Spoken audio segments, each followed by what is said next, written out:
Of the talk that I proposed for myself for you today was a little bit cryptic, just like some of the other titles. And the reason for that is because if I gave a title that actually applied to what I'm going to be talking about, you'd all walk out. So just pretend that it's actually about this. It's a sermon.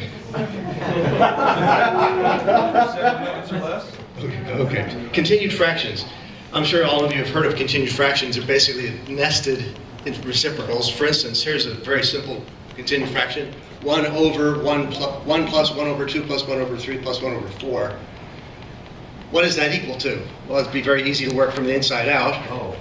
1 over 4, well, plus 3, that would be 13 fourths. This down here would be 13 fourths, so let's replace that with 13 fourths. And then 1 over 13 fourths is, of course, 4 thirteenths, so let's replace that with 4 thirteenths. 2 plus 4 thirteenths is now, what, 30 thirteenths? So replace that with 30 thirteenths. And 1 over 30 thirteenths is, of course, 13 thirtieths. And 1 plus 13 thirtieths is 43 thirtieths. Okay, so we went from this mess, called a continued fraction, to this simple, normal, ordinary fraction. Since we went this direction, we could also go the other direction. It's obvious, simple arithmetic. However,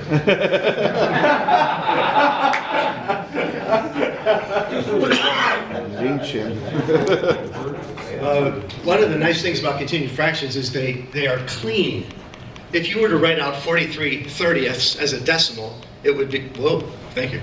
It would come out to be, what, 1.43333333 repeating forever. Yeah. It's a repeating, non-terminating decimal. But when you write it as a continued fraction, it's nice and clean. If you take just these numbers here in front, those are the only ones that really matter because all the rest are ones. And you write them in this form. It's a shorthand notation for continued fractions, which just about everybody uses. So instead of 43 thirtieths, we can simply write bracket 1, 2, 3, 4, meaning 1 plus 1 over 2 plus 1 over 3 plus 1 over 4, which is written out full up there. Now you can get other interesting continued fractions. For instance, consider the irrational number square root of 84. Everybody is taught from day one that square roots of non-squares never repeat and never terminate, right? Square root of 2, it's like pi. It's just a messy decimal number. It doesn't repeat, it doesn't stop. Yeah. So the square root of 84 shouldn't repeat, but it does if you write it out as a continued fraction. Oh my goodness. Very weird. 9 plus 1 over 6 plus 1 over 18, 6, 18, 6, 18. And it goes on forever, repeating like that in that interesting pattern. Written in shorthand notation, of course, is 9, 6, 18, 6, 18, 6, 18. Does anybody have a pencil? If you could write down on your notes somewhere, I don't have a... Oh yeah, I do. You're going to need this in a few minutes here. Square root of 84 is equal to 9, 6, 18.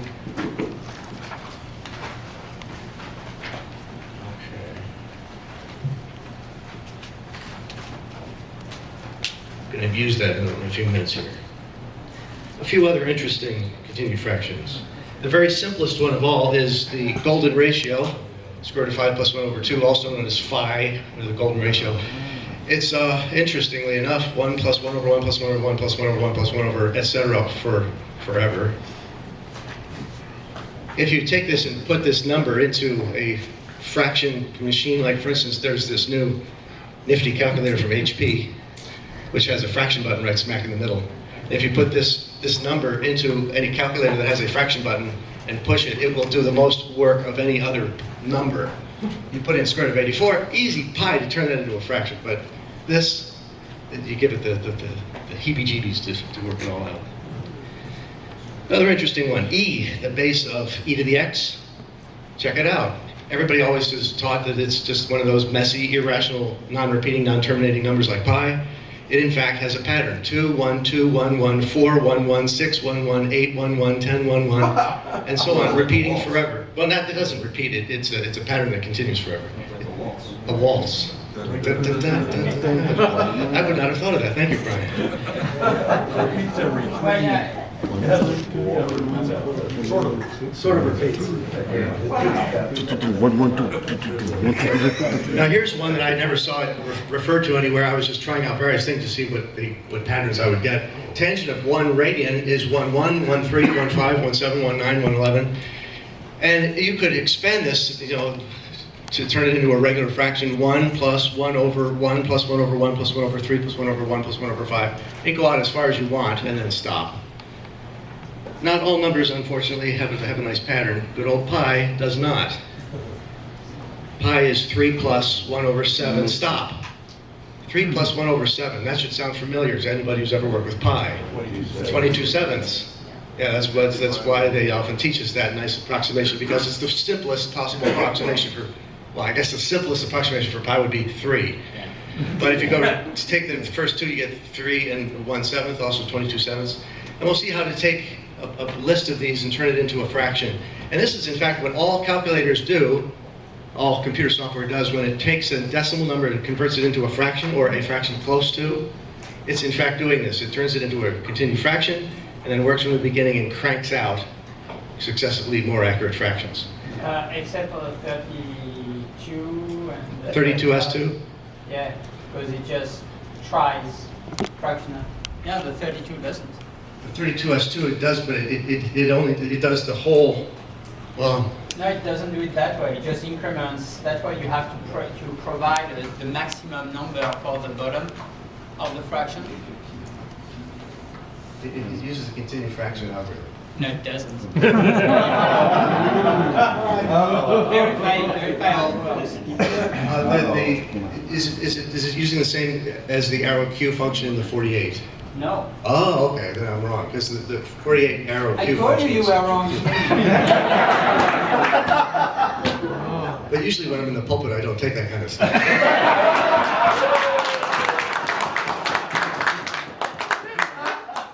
One time a guy right in the middle of mass, he stands up and goes, "I object." Sorry.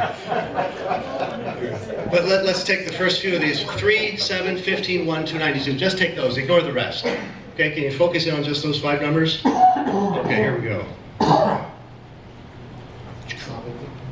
Okay, just those 5. 3, 7, 15, 1, 2, 92. Those are the first 5 partial quotients of the continued fraction of pi. Now what you do is you make a table. And I found this, I first read about this back in the PPC journal. I was just blown away by this. I must have been, 19 years old at the time. It blew me away, this is so cool.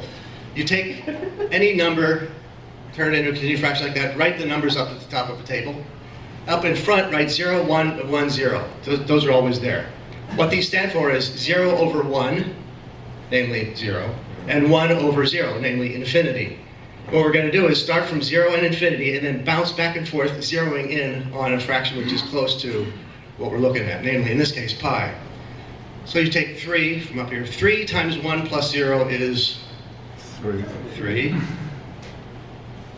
3 times 0 plus 1 is 1. So that gives you the very first fraction approximation of pi, 3 over 1. Then you do it again. 7 times 3 plus 1 is 22. 7 times 1 plus 0 is 7. And so you have the very next fractional approximation of pi. But notice we started off with 0, infinity, 3, 22 sevenths, and we're bouncing back and forth between less than and greater than. Less than, greater than, less than, greater than. And it's going to keep going that pattern all the way through as we go along. Okay, what do we have next? 15 times 22 plus 3 is, obviously, I don't know what it is. 355. Oh, you're close. That's the next one. Oh, okay.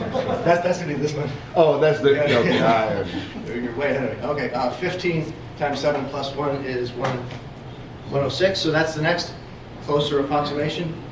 There are intermediate ones. There are ones that we're missing. We're skipping some.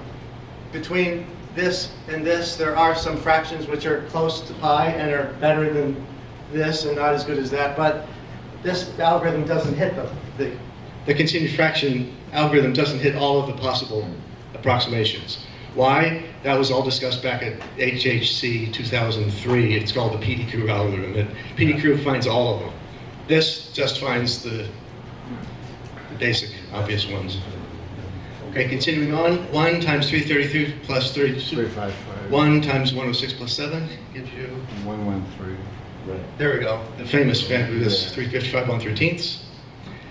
Now, whenever you get to a large partial quotient like 292, it gets really out of hand. 292 times that plus that, 292 times that plus that is just too big to be, usable. Whoops. Okay, so this divided by that is very close to pi. It's so close that on the HP15 it looks like pi. Comes out to the last digit the same. Yes? Yeah, by the way, the reason that 355 over 113 is so close, all right, if I'm going to step on what you're going to say, tell me and I'll stop. Go ahead. It's because that 292 is so large that it only changes the result by, 1 part in 290. So the 355 over 113 is a very good approximation. Yeah, Because the 292 is so large. Exactly, yeah. Whenever you're going along doing one of these and you get to a large number, you might as well just stop at the one before it because the benefit of the next bigger one is so small. Yeah, so it's a good idea in this case, for instance, to stop at 355 1/13. Okay, what do we got here? If you were to walk up to somebody and say, "Give me pi," tell me what pi is, they'd say, "Well, how much of it do you want? How many digits do you want?" And you say, "Give me it's accurate to 3 digits." What would they say? 3.141? Or would they say 3.142? It's not a simple question. If you were to say recite pi to 3 digits, the answer would be 3.141. If you were to say put a calculator in fixed 3 mode and tell me what pi is, then that's 3.142. So it depends on whether you're rounding or truncating, right? Well, that doesn't seem all that difficult, but it was apparently a complicated enough problem that very recently a company, who I will not name, had a calculator in their advertisement, which I will not mention, which had in the display 3.141592653 in the display of the calculator in the ad. In the original ad. In the original ad, before they were notified by people who I will not name. And the ad was quickly changed to show the second number. Well, which of these is accurate to 9 places? They're both accurate to 9 places. This one is truncated at 9 places. This one is rounded at 9 places. It depends on what exactly you mean by accurate to 9 places. It's not a simple question. So, which is the most important? Are we looking for the least error, the least difference from pi? If I say 355 1/13, well, is that good because it's very, very close to pi numerically? When you subtract from pi, you get the least error? Or are we looking for rounded to n decimal places like we just saw a moment ago? Or are we looking for truncated to the same number of digits? Give me 3 digits exactly. Or are we looking for whatever the teacher wants? I'm glad to hear that reaction because that is the actual core of my talk this afternoon is what does the teacher want? Or what would the teacher want if Least error. What would the teacher want if the teacher knew anything? Right. Yeah, okay. A dangerous teacher. Actually, Get a another lot job. more is required of students to know what the teacher wants than is required of the teacher to know. Because if my goal is to get a good grade, then my goal is to pass the test. And the way to pass the test is to know what the teacher's expecting. The way to know what the teacher's expecting is to know what machine do they have, what answers are they getting, where are they getting their answers from, and so on. Okay, so we're back to here. Our goal that we're going to hit over the next few minutes is, what is square root of 84 accurate to 3 places? I wrote this down because we're going to need this. Square root of 84 is 9 plus 1 over 6 plus 1 over 18 plus 1 over 6 plus 1 over 18, etc., repeating. Okay, well, which of those 4 answers are we looking for? Are we looking for the one that mathematicians want? Or are we looking for the one that engineers want? I mean, which is the right answer? Are we looking for the one that students want? Or are we looking for the one that normal people want? Wait a minute. I'm not hinting anything here. What you'd have to do is, you have to keep on doing the continued fraction until they're equal to 3 decimal places. Roger, you're way ahead of me. I'm sorry. That's exactly where I'm going. Very good. You win. Yes. Are you saying that mathematicians, engineers, and students are not normal people? That's what that little smiley means, yes. Yeah, normal people don't want it at all. They couldn't. They want the real pie, not this. Yeah, right. Normal people want blueberry. Pie all around. Okay, here we go. We're going to now look for the best fraction. What was that goal? Page up. What fraction is equal to the square root of 84 accurate to 3 places? Okay, here we go. I better show you what I'm going to be getting to here in a second so that you know what we're looking at. This table, is that readable? I made such a big stink a few years ago about HP using the same font and not changing their font constantly. So after I finished all this, I realized, oh man, I better not, better follow my own advice. So I changed this all to be HP Helvetica. Okay, let's see here. Okay, in this table we've got this column is called row, and it's only there to make Richard happy because Richard likes everything to be numbered. Okay. Then here we have the fractions. These are the fractions that are getting closer and closer and closer to the square root of 84, starting with 9, getting all the way down here to 999 over 109. The continued fraction version of each of these is written right next to it. So this is 9, this is 9 plus 1 over 4, and so on. If you approximate the fraction in decimal form, you get these. And finally, if you subtract these from square root of 84, you get the error written over here. Okay, so that's what's on this table. Okay, let's see. Suppose that of those 4 things that we're looking at, one was the least error. Okay, we want the square root of 84, the best fraction of that, with the error as close to 3 decimal places as possible. In other words, we want the error to start with 0.000 and then whatever. Right? That's our goal. We're looking for an error of 0.000. That error is way too much, so we go down to the next fraction. That's getting better, 0.0. We want 0.000. 0.0, 0.00, getting there. 0.00, 0.00, 0.000, bingo. There we got our 3 zeros, 3 leading zeros. The error is just exactly where we want it. So according to that methodology, that mentality, that way of looking for things, the best fraction for square root of 84 would be 614 over 67. And that's the right answer. One of the 4 right answers. Continuing back to the beginning here. Suppose instead we go, no, I just want the first 3 digits. First 3 digits, and truncate them. I don't want to worry about rounding or any of that nonsense. I want to go down, give me the first fraction, which actually is 9.165. And I don't care what happens after the 5, I don't care what anything else, I just want 9.165. So we start looking for it. 9, 9.25, 9.2, 9.166, no, that's the 9.163, 9.163, 9.164, 64, 9.164. We have to go all the way down to here to get to 9.165. And this fraction, when you write it out as a decimal, actually begins with those digits, 9.165. And so this is the right answer for the question, what fraction is closest to the square root of 84, accurate to 3 decimal places? Roger. I thought the successive approximations went above and below the correct answer. But here they all seem to be increasing gradually instead of oscillating up and... The continued fraction expansion of square root of 84 is 9, 6, 18, 6, 18, 6, 18, right? So really the only 3 that fit that pattern at all are this one, 9, 9, 6, and 9, 6, whoops. But didn't you say That's that, not there. that each approximation, the first one's above, and then one's below, then one's above, and one's below, and you gradually narrow down in?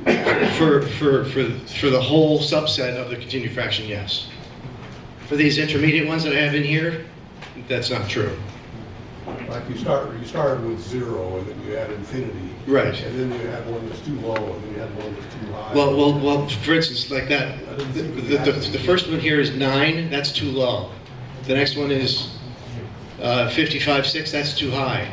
The next one is 999.109, so that's too low. Oh, I see, you're not using those same The intermediate ones are only found by the PDQ algorithm. I'll be getting to that in a minute. I see you're not using the same continued fraction each time, I'm sorry. That's right. These continued fractions are slightly different from from just those. This would only give us 3 over here, 9, 6, and 18. There's actually lots more in between, which the ordinary continued fraction algorithm does not get. And so like the ROQ function on the HB48 doesn't get any of those intermediate ones. It only gets this one, that one, and that one, because they're whole subsets of this continued fraction expansion. Yeah. Could you explain how the fraction and continued fraction numbers came up, how you came up with it? Because I see how do you go with that? 969 through 9618 is sequential, the last number in the set of 3 numbers. But how did you come up with those? I could, but it would take me way over time, and it was the topic of the PDQ algorithm talk. Okay. What happens is if you have any continued fraction like 9, 6, 18, if you, instead of going just 6, if you replace that with 5, 4, or 3, no, 5 or 4, you get some other intermediate ones which are in fact better than the one up here. These two are better than that one and not quite as good as this one. So as you go down, they get better and better and better and better. But only 9, 9.6, and 9.18 are found by the strict continued fraction algorithm. Right. These intermediate ones are, You're just churning. Keep trying. yeah, just basically you try everything. There's a definite method to the madness. You can actually figure out which ones to use and which ones not to use, but it will take me way beyond the scope of this Let's have them course. look up continued fractions like in Wikipedia. Oh, you know what excellent one is Wolfram Wolfram Alpha also. Wolfram site has a Mathematica site. Yeah. He's got an excellent section Let's look for on continued fractions. in general, and we'll find a lot. Okay, so we got down to 9.165.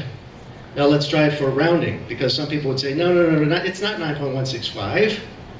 It's not really 9.165, it's 9.165 rounded. Right, that's what it really is. If on a calculator you say put it in fixed 3 and show me the square root of 84, it rounds to 9.165. So let's go down the list here of the approximations and see which one rounds to 9.165. 9.2, 9.167, 9.164. We're looking for 9.165, right? 9.164, 9.164, 9.164, 9.165. Bingo. Yeah, so that one rounds to 9.165. So now we've got 3 best answers so far. This one, 274.79. This one, 614.67. This one, 944.103. And finally, if you ask, well, what would the teacher get? Since the teacher's calculator doesn't have PDQ algorithm in it, right? Nobody does, unless they get one of these. But this is future history. At the moment, if a teacher has like a TI or Casio or HP 32S2 or 33 or 35, any calculator that has fractions in it. The 35 or the 33 might be able to hit some of the other ones. It does hit, but you have to tell which maximum denominator you Yeah, want. but if you put it at 4,000, It would find them, yeah, it does. Yeah. The 33 and the 35 did. and so with Okay. the 40, the 30, it was same thing. So let's, for the sake of argument, assume that the teacher's calculator is as ill-informed as the teacher is about such things. And so their calculator will only find either 9, 9.6, or 9.618. Then the teacher's calculator would get this as the answer. For example, on the HP 40GS, if you put it into fraction display mode, number format fraction, enter decimal places to use 3, and then hit square root of 84, it will spit out 999.109ths. Because the HP 40GS fraction mode uses strict, simplistic, continued fraction algorithm. It doesn't use PDQ. And so that's why it got this as the answer. So which of these 4 is the right answer? Is it this one, this one, this one, or this one? The answer is yes, they're all right. It's just a matter of what you're looking for. And my suggestion, bottom line, is that if you're designing a calculator to be used in schools, keep in mind that the student's primary goal is to get a good grade, And the way that they do that is to try to discern what the teacher wants. And so design the calculator in such a way that it will probably fulfill what the teacher wants. God, I have to remove PDQ then now? I find it very exciting that we're at the cutting edge of what teachers want. I mean, this is so cool. Chinese are different. Yeah, Chinese. Not American teachers. In physics class, the teacher doesn't usually want it as a fraction anyway. Oh, that's true. Yeah. Turning square roots into fractions is kind of dubious behavior anyway, but, you know, maybe something to talk about. Maybe some chemistry applications when you're trying to find simple ratios or combining out. Oh, yeah. My favorite example is gear ratios. Gears have to have an integer number of ratios. You can't have 3.5 gears on teeth on a gear. Why not? Good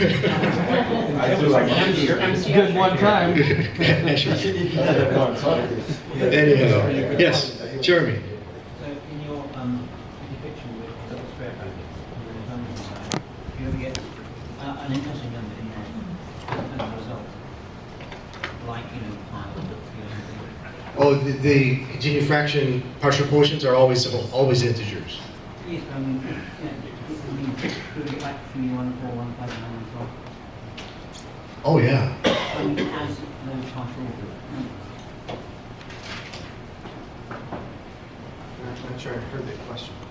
Do you see interesting numbers appear in your partial fraction? Like 3.1415. Oh, I know. I see what you mean. Oh, I'm sure there are all kinds of. That's something I'll have to look into. I've never even thought of that in my life. Interesting partial quotients that show up like 3, 1, 4, 1, 5, 9, 2, 6. That would scare me. Yeah, that'd be wild. Yes, Roger. Another interesting one, the very first one you wrote down, 1, 2, 3, 4, 5, and so on. Did you ever find out what the actual value is if you continue on to one of the right 79 down to infinity? Oh. That converges. That converges to something. Let's call it Roger's number. Trying to figure out what it was, and there actually is an answer. It's the ratio of two Bessel functions of all things. R. We'll call it R. And then I found out it's known in books. I mean, I didn't discover it. I found using that recursion relation that you wrote for the numerator and the denominator. You had the recursion. And the recursion relation is similar to the recursion relation for Bessel functions. If you put the right numbers for the argument, it's J1 of 2i divided by J0 of 2i, something like that. Oh, 2i? I would have guessed one.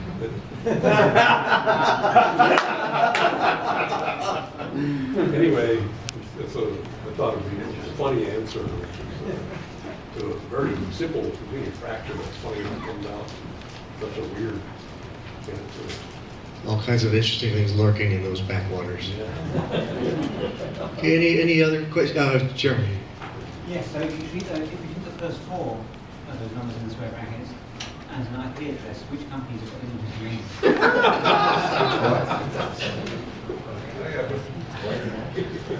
Okay, well, thank you very much.